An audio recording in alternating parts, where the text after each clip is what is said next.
Hello, boys and girls. Forster Ruckwith here. We are at the Toy Pit in Indianapolis, Indiana. We're going to see what type of toy goodness we can find. So grab your popcorn, sit back and relax, and enjoy the show.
Okay, now we're going to go over what I actually found at the toy pit.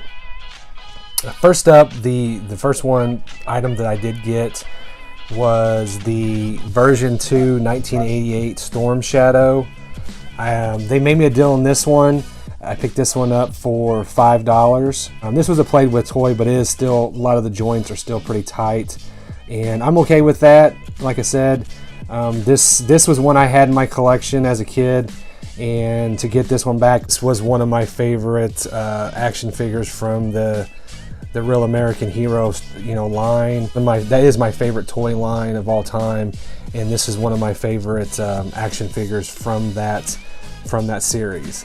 Next up, that I also got from them, I paid $15 for this, and this one is, in my eyes, this is one of the greatest toys ever to be created.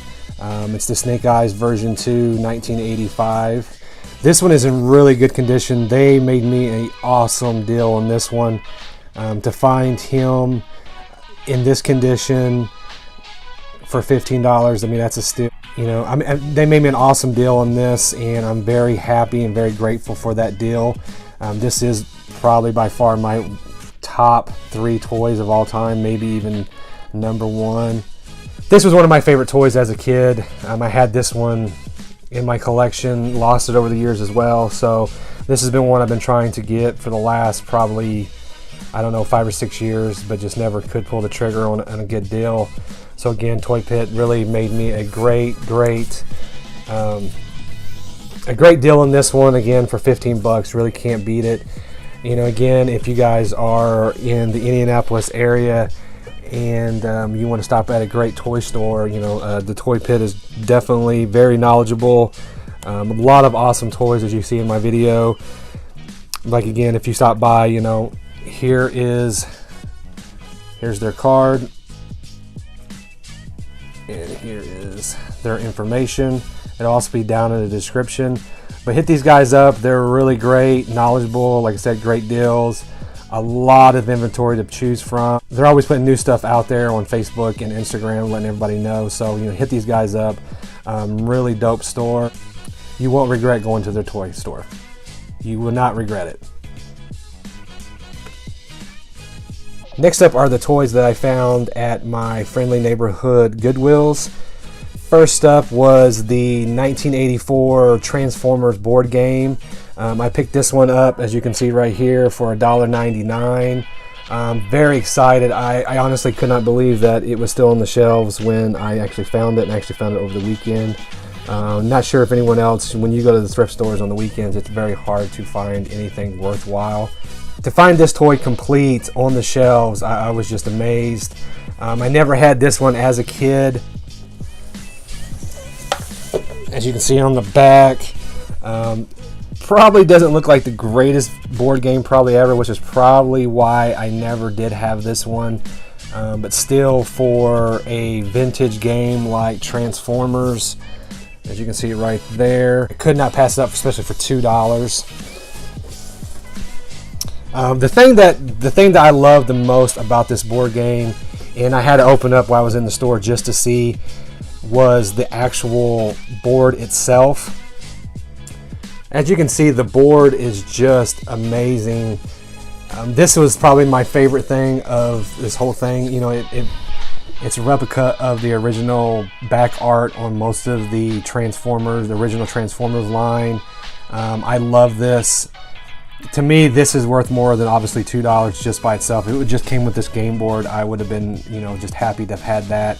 It is in pretty immaculate condition, so again, for $2, could not be more happy to pick this up and add this into my collection.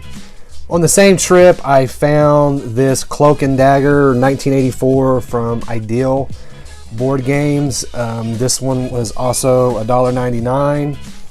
I'm not sure who grew up in the 80s, but if you did, I'd have to presume that you have seen Cloak and Dagger at least once. Very underrated movie. It's got Dabney Coleman stars in it. Didn't even know there was a board game that even existed for this movie, but again, to pick it up for nostalgia, just again, something that I watched many times as a a kid in the 80s. And if anybody really knows the movie, this little piece right here plays a big predominant part in the movie. But for $2, you know, I could not pass this one up. Now getting back to some more G.I. Joes that my opinion, I rescued from the Goodwill. The first one was this Canadian variant Vamp that I picked up. I was, again, this is another one I'm very surprised to find just sitting there on the shelves in a Goodwill. Only paid a couple of dollars for this one. To find the 2 gas tanks in the back. I'm really surprised to see that still there. The doors still there. The Canadian stickers on there in pretty good condition. Really nothing broke off of it. Steering wheel still there. The gun turret has not been cracked or anything. So very happy to find that one for what I found it for. The Cobra ASP.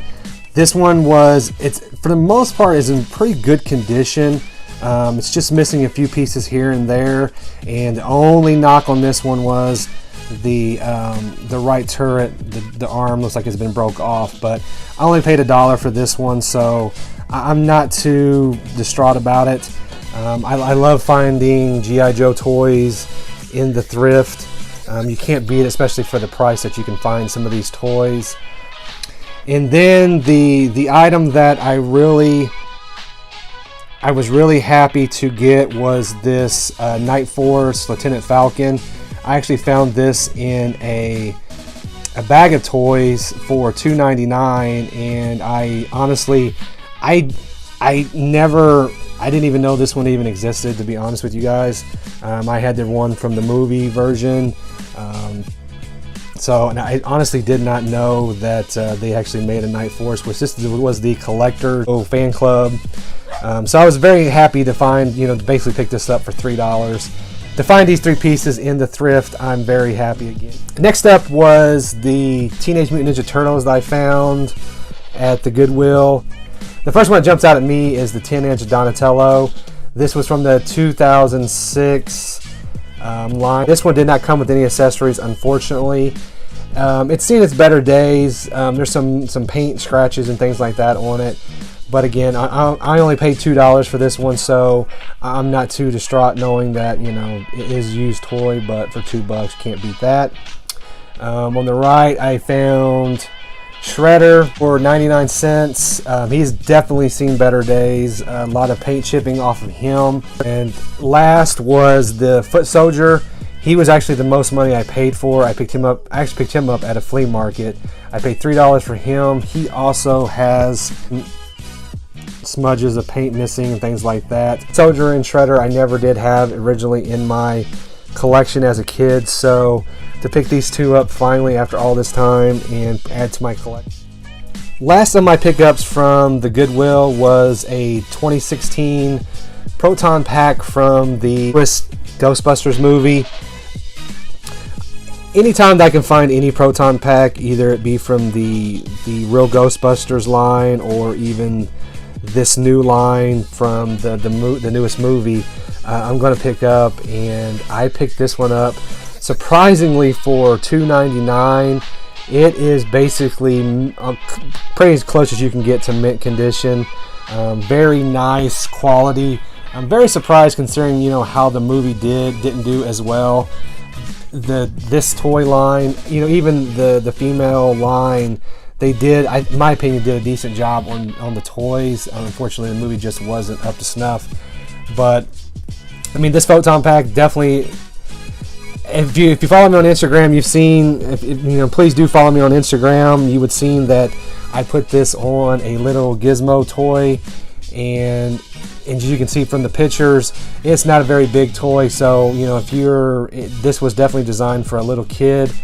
But again, anytime I can pick up a Photon Pack for less than $5, I'm going to pick it up. That's going to do it for this video. If you enjoyed the video, please hit that like button. Also subscribe. And if you know someone who may also enjoy this video, please share it with them. Also, leave me a comment down below what's your favorite pickup that I found.